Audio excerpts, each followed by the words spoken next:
Hi, this is Aina, Kalle, and Reetta's presentation for the course Making a Difference, Fall 2020, about circular economy.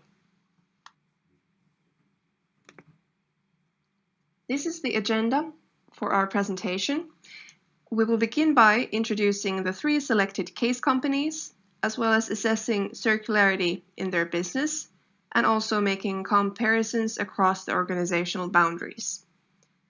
After that, we will talk about circular transformation in these companies, who is leading the transformation, as well as what kind of partners they're leveraging in regards to circularity.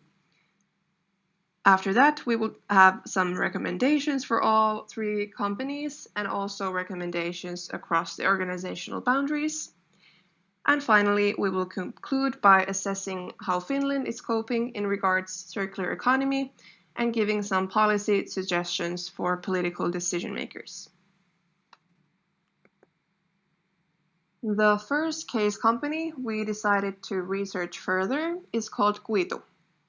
It's a Finnish startup company founded in 2019, so pretty recently, and they actually were founded in a startup course at Turku School of Economics by our students.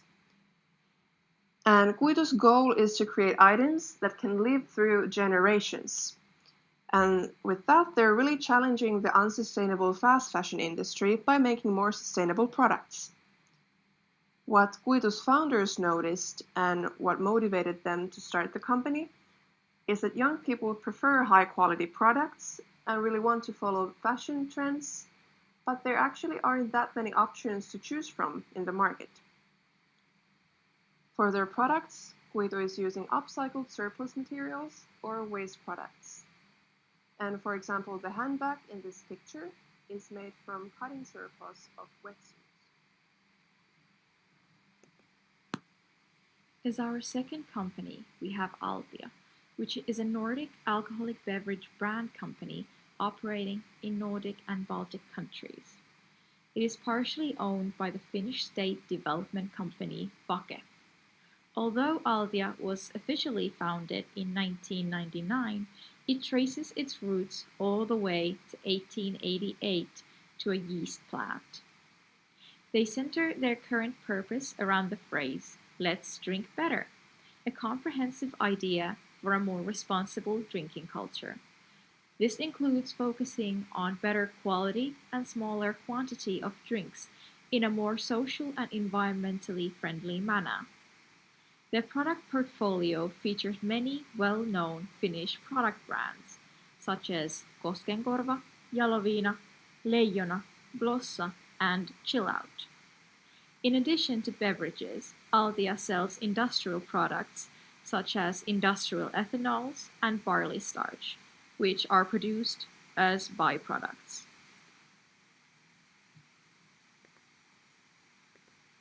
Our third case company is Lakrids by Bülow, which is a Danish company producing high-quality licorice. It was founded in 2007 by Johan Bülow, who set up the company's first factory in a small Danish town called Svaneke. Nowadays, as a 13-year-old company, their business's vision is to spread the love for licorice around the globe. They are an innovative company that has, for example, developed the idea to coat the licorice with chocolate. Lakrids' brand is built strongly around sustainability. They state that nature with its ingredients is their most important supplier, and they only use natural ingredients. The company focuses on sustainable production and wants to become 100% sustainable. Lakrids strives to create a luxurious, high-quality product experience that meets the desire of their present customers without compromising the ability for future generations to meet their own needs. Now let's begin to dig deeper into the circular economy or circular practices these companies are promoting in their business. And we will begin by evaluating Kuitu. So in Kuitu's business, eco-design is really central. So they're planning or designing and producing items with a minimum impact on the environment. And they're using waste as a resource and life extension of the materials. And a great practical example is, for example, the using of the cotton surplus of wetsuit production that would otherwise go to waste. And circularity is central in their business model since they have found a great fit between their value proposition and customer segment. They have found a niche of trend-aware consumers that are willing to spend a little extra and having products that really take the environmental impact into account. They're also leveraging virtualization. They have no physical store, and they're also using online promotion campaigns such as social media campaigns instead of traditional printed materials in their marketing.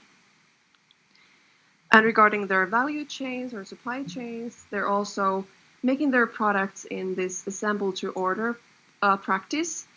So only making the products when it's ordered, and this saves them inventory costs and also the materials since they're only making the needed amount of items. About the circular business strategy more, the adaptation factors and take-back system at Kuitu.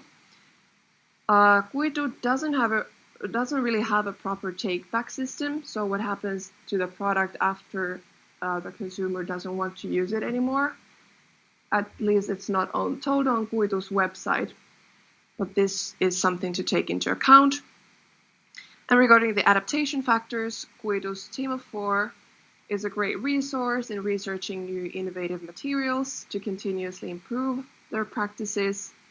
And also they're taking the socio-cultural factors into account, such as the importance of sustainability to consumers of this era.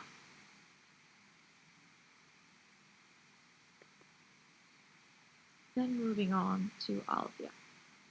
The main use of circular economy for Altia comes from its 100% use of the barley grain. Only 20 to 25% of the grain is used in the production of the main product, spirits. The rest has been utilized through diversified revenue streams and uses. The leftover barley is sold as feed components, starch, and technical ethanol. Barley husks are incinerated for bioenergy in their own bioenergy power plant, and the ashes are used as fertilizer, as are the CO2 emissions Altia captures. In addition to this, Altia is reducing its use of fresh water, creating recyclable bottles, and encouraging their return.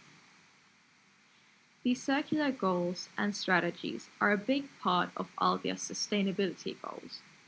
Other environmental sustainability goals include striving for carbon neutrality, increasing renewable energy use, and sustainable resourcing.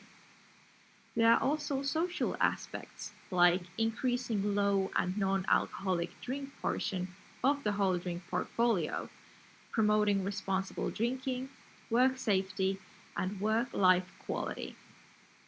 Circularity's role in the company's sustainability strategy can be identified in its goal to continuously increase circular thinking in all of our operations, which indicates that circularity is an integral part of the general sustainability.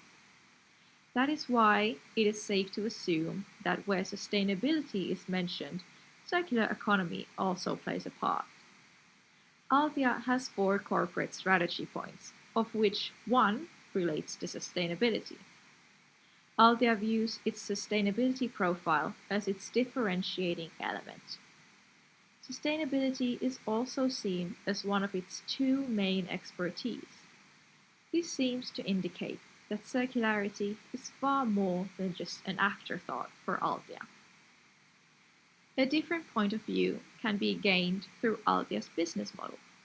If using the business model canvas, aspects of circularity can be noticed within all of the components except for 1, customer relations. This shows again that circularity has been deeply integrated into Altia's essence, despite operating in an industry that is typically not seen as circular.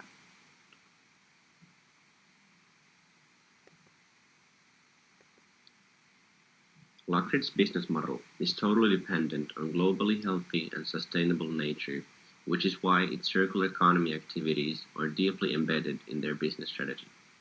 As a gourmet manufacturer in a niche market, the company wants to be a counterpart to mass production and mass consumption. Communicating about circular economy activities and encouraging their customers to promote recycling and reusing materials is also in the core of their business model. They want to position themselves as a responsible and, most importantly, a truly sustainable luxury brand that is still able to grow globally. Lockheed follows carefully the United Nations Global Goals for Sustainable Development and drives their business forward in relation with them. The company has highlighted three specific goals, which emphasizes their orientation towards circular economy, as the GSDs provide an opportunity to put the target of achieving sustainable development into action. The company's own sustainability goal of achieving a totally sustainable business model is underlined by the fact that despite doubling their production output from 2016 to 2020, they have managed to reduce their production-related CO2 emissions by 98% since 2016.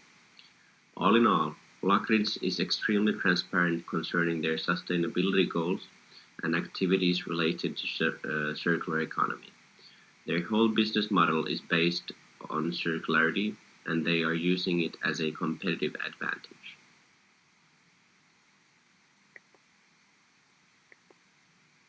Kuitu wants to create items that can live through generations.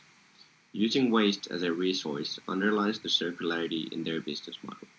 In this area, their business is in the front line of our three case companies.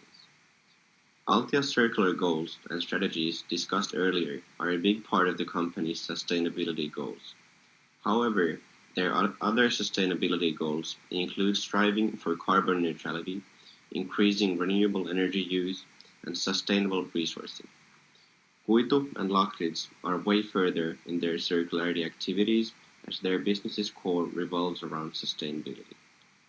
Lockheed, then, has tied their business to circularity on a global level in following the United Nations Global Goals for Sustainable Development, which creates a difference in comparison with Altia and Kuitu.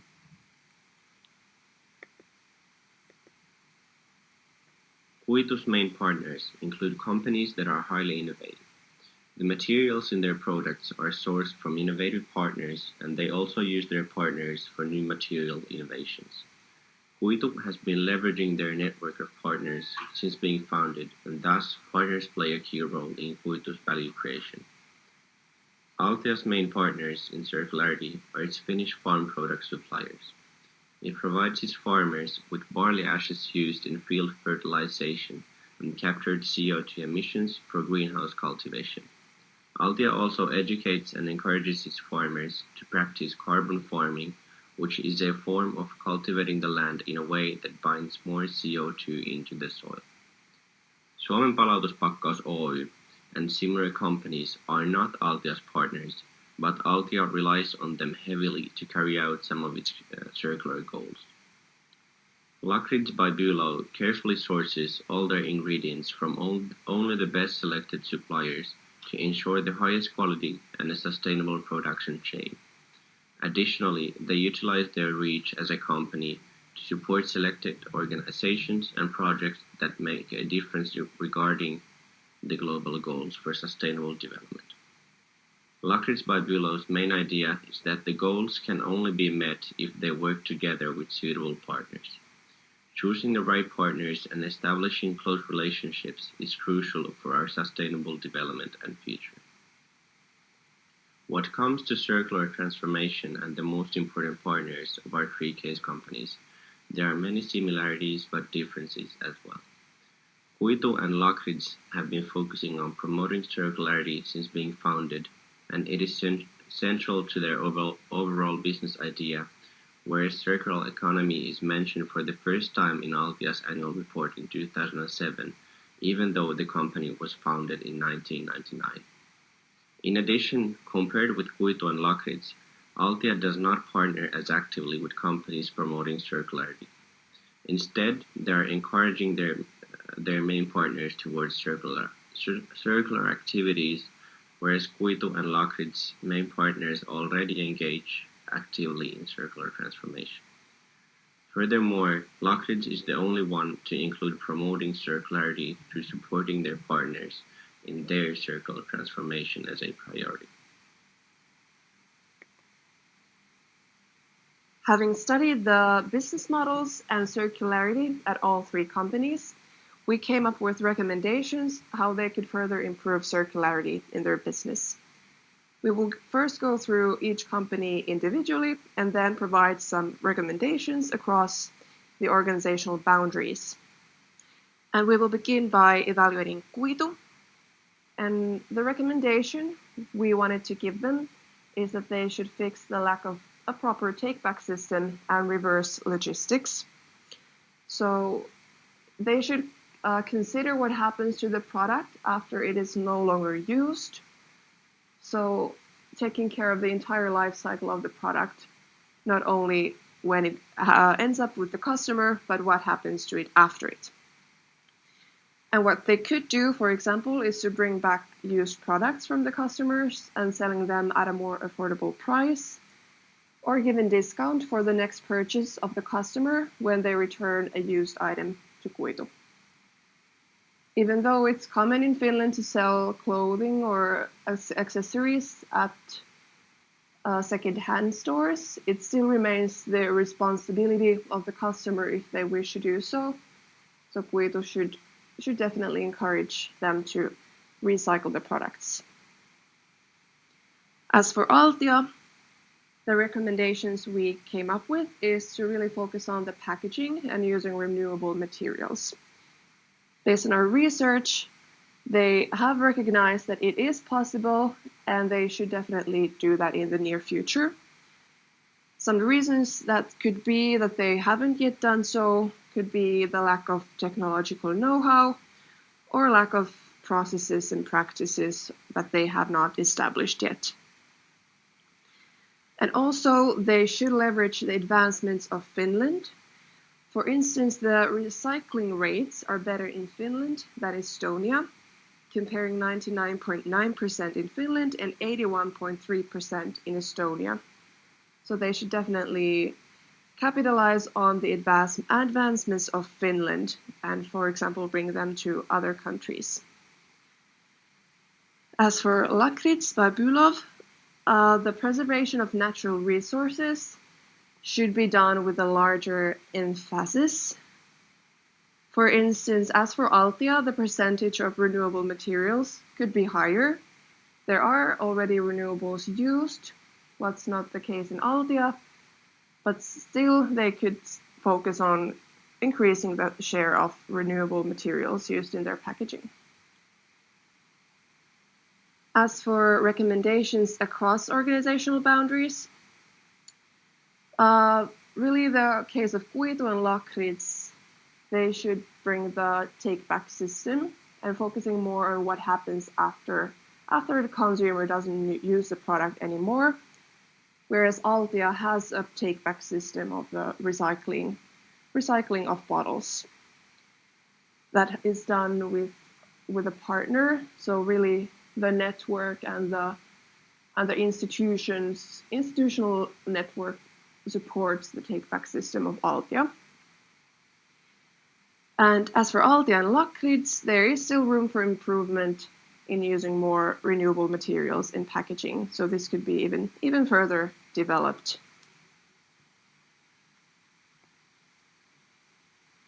And lastly, we are going to conclude our presentation with Finland's position when it comes to circular economy and recommendations for the future. Finland's position as circular economy frontrunner seems to be contradictory. Among EU countries, Finland was ranked as 22nd for the amount of circular economy by Politico. Yet the European Sustainable Business Federation calls Finland one of circular economy's future leaders. The discrepancy seems to come from Finland's circular economy initiatives that have been established but are slower in impact. One such initiative is the Finnish Innovation Fund, Sitra. Its original goal was to ensure competitiveness and growth, which today includes accelerating the transition towards a fair and competitive circular economy. Sitra's accomplishments include the first ever national roadmap to circular economy in 2016, which was then updated in 2019. Practical tools for Finnish companies to become more carbon neutral, and organizing the annual World Circular Economy Forum. Another initiative was launched by Business Finland, a Finnish government organization for funding and promotion.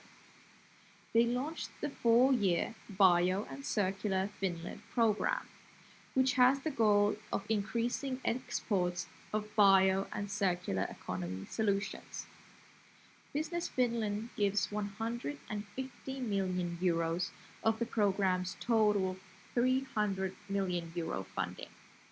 As of today, over 50 million euros has been granted as funding.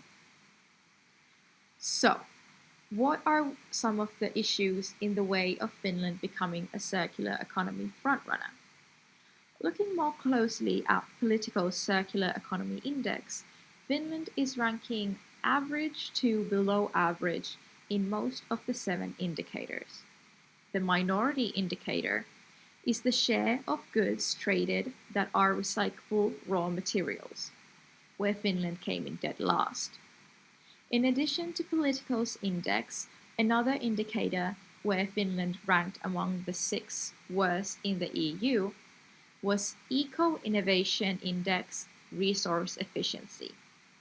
Barriers to fixing these and other issues are declining research and innovation investment, risk-averse attitude towards eco-innovation, and inconsistent ideas around waste incineration and bioeconomy sustainability. Then we are going to end on future policies that could improve Finland's position in circular economy. To increase the amount of goods traded that are recyclable raw materials, the amount of raw materials has to be reduced and replaced by recyclable sources. To achieve that, explicit and ambitious goals have to be set. This can be partially achieved through also increasing the Eco-Innovation Index resource efficiency, which encompasses material productivity.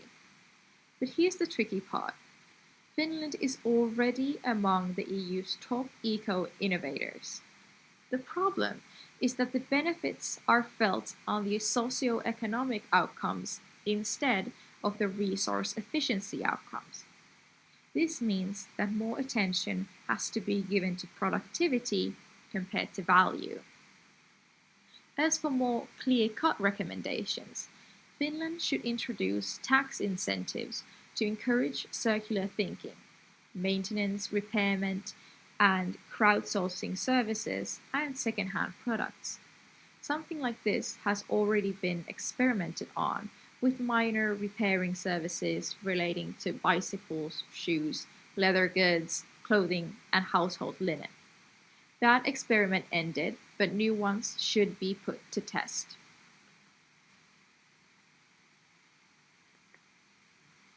This has been our presentation on circular economy. We thank you for your time.